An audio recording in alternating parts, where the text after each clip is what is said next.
This might just be the best mech that the LEGO Group has ever made. Yeah, this is what peak mech design looks like. Exo-Force was truly one of the LEGO Group's greatest in-house themes ever. So let's journey back and let's take a look at this standout set. We'll break down why I think this is cool. We're also going to highlight some of the exceptional pieces that come in this set, and we'll see how you can use them in your own LEGO creations. And we'll round things off by taking a look at a sick revamp of this set.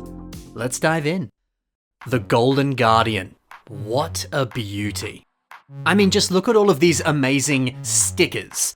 And yes, I'm beginning by talking about the stickers on this set. Stickers are typically an AFOL's least favorite part of any set. Certain stickers can fade and break and crack over time. I mean, you can see some of them doing it on this set. Plus, they can be a nightmare to place. The moment where you put it on and you've messed up the alignment and it ruins your entire day, it's one of the worst things. Stickers can suck sometimes. But honestly, the stickers are the best part of this set. And the ones that come on this set that are a beautiful chrome gold, ho ho ho! There is nothing prettier than this. You see, all of this beautiful gold is what sets this mech apart from literally any other Exo-Force set and any other mech that LEGO has made. Seeing it all shiny and on display like this, it just feels special. Pretty chrome gold pieces, it takes me right back to my childhood. This just, I don't know, it strikes some kind of nerve in me that makes me all giddy and excited. I mean, what was more awesome as a kid than a golden toy?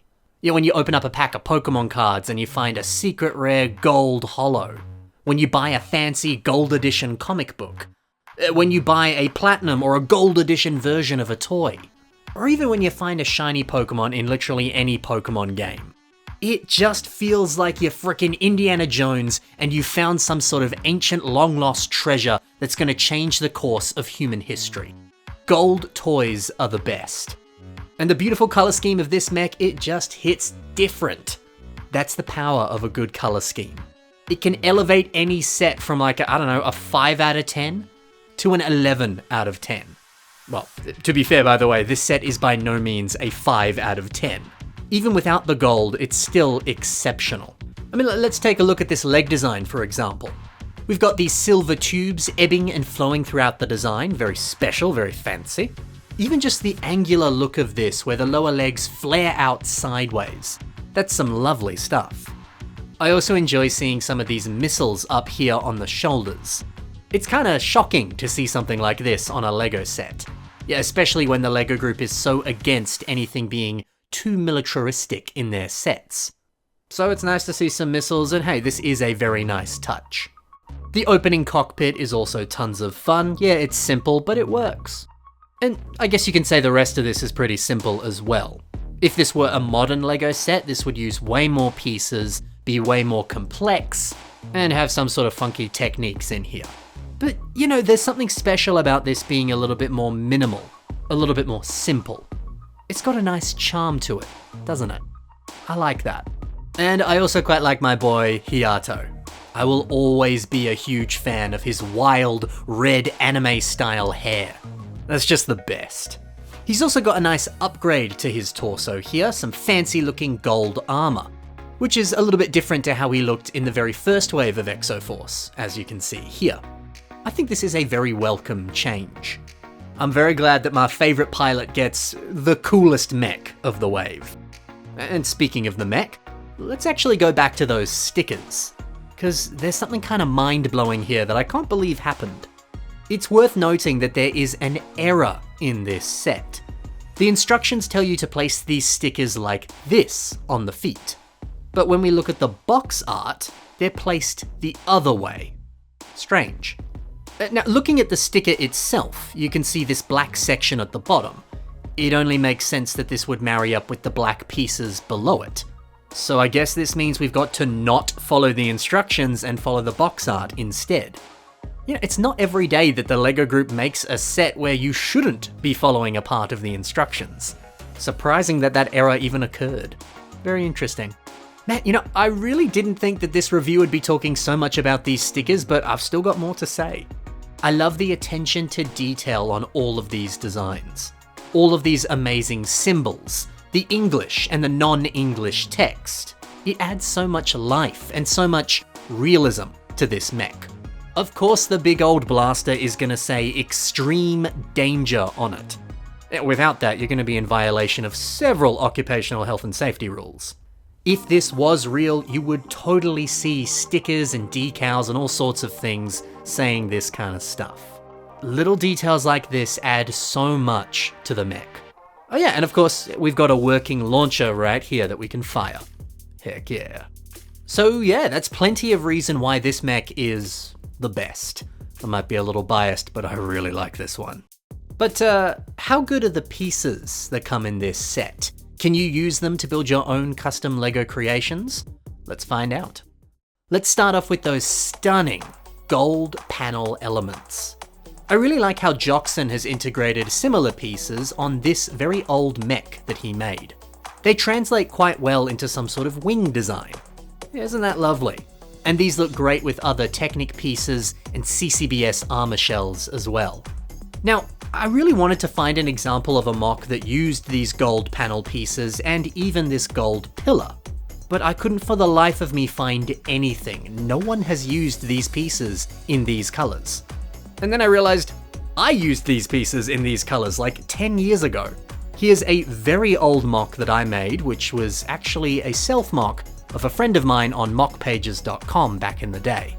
That builder's name was Owl the Owl. And you'll never guess what his self-mock was called. It was called Owl. So this is an owl with sick gold armor and a gold turret on its shoulder. Little different, little fun, although I'm not sure how much this mock holds up today or how much it even really looks like an owl, but hey. There's a couple ideas for how you could use these pieces. The set also includes some of these lovely white wedge pieces. And I really enjoy how much Tino Pautanen has used them on this mech suit. The way that that curve just sort of neatly wraps around the whole body and perfectly lines up with the dome above it. That's some incredible shaping. It's a very impressive way of using these pieces. Another cool white piece that's included in this set are these large hinge plate elements. A great example of how you could use these is on Sergei Rakamenov's mock. You tuck a few of them here into this wing design. They work really well alongside some of these Chima feather pieces. Although honestly, I reckon you could take out those feathers and make a wing design that exclusively uses these hinge plate pieces, and it would look pretty good. I do think this looks just that little bit better, but hey, if you've got a bunch of these lying around, that's one way you could use them. I also quite like this piece, a silver ribbed hose, which is in a pretty large length as well. This is incredibly helpful. I mean, you could use this like King Marshy has done and create a very fascinating shoulder design. The curves and the texture of this, it's wonderful, isn't it? But maybe you don't like that. Well, another way you could use it is also how Marshy has done on this mock of Artaka. Tucking them into the waist design there, it looks pretty awesome. I think it's actually quite fitting for this character. Artaka is very powerful, very noble, very strong. And I think these pieces reflect those qualities quite nicely. It's good. The shoulder armor on Golden Guardian uses some of these dark red windscreen pieces. And old mate Eero Okanonen uses this exact piece to form the robe on this old wizard.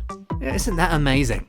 You can use this piece for armor on a metal mech, or you can use it as fabric on clothing. It's so versatile. Of course, this set also boasts a large variety of these rotation joint pieces. I'm only showing you one of them here, but you get a good variety of them in the set. They're used on every limb, they're used on the torso, they're everywhere. So if you're looking to build a frame for your next creation, then these are going to be very helpful. I mean, why not build a frame that's based off of one of Chubbybot's designs? Kelvin Lowe has plenty of them in this very design right here. So Kelvin himself has taken this frame and then built a really cool Nexonite mech out of it. So you could do exactly the same thing. And you actually totally can, because there are instructions for this very mech available on his YouTube. I'll have a link in the description below if you want to check it out. And finally, we have this nice white wedge piece. The ever-talented Moko, they've used this element on the leg design of this amazing robot. You can see them kind of tucked away at the back here. It actually makes for some pretty good armor. But what's very impressive is the overall shaping around this piece. We've got a white Tahu mask that neatly flows into this, a bunch of other pieces as well. It's all so compact and so pretty. I think it's great. So that's some inspiration for how you can use all of these pieces in some of your own creations. Now, why don't we check out an amazing revamp of this great set? This creation was made by Ohhh I, and it reimagines this set in a really good way. We've got beautiful details like an enlarged shield. This shield is now using 4 of these Technic panel pieces with the beautiful chrome stickers. We've also got some of these more modern elements, pearl gold Ninjago swords. I like tucking that in with the shield. It gives you the idea that this could be used in an offensive way and a defensive way. That's very nice. It's also nice to see some posable fingers on this hand. The original set just has this shield, there's no fingers whatsoever. So yeah, having some is just practical, it just makes sense, and it looks good.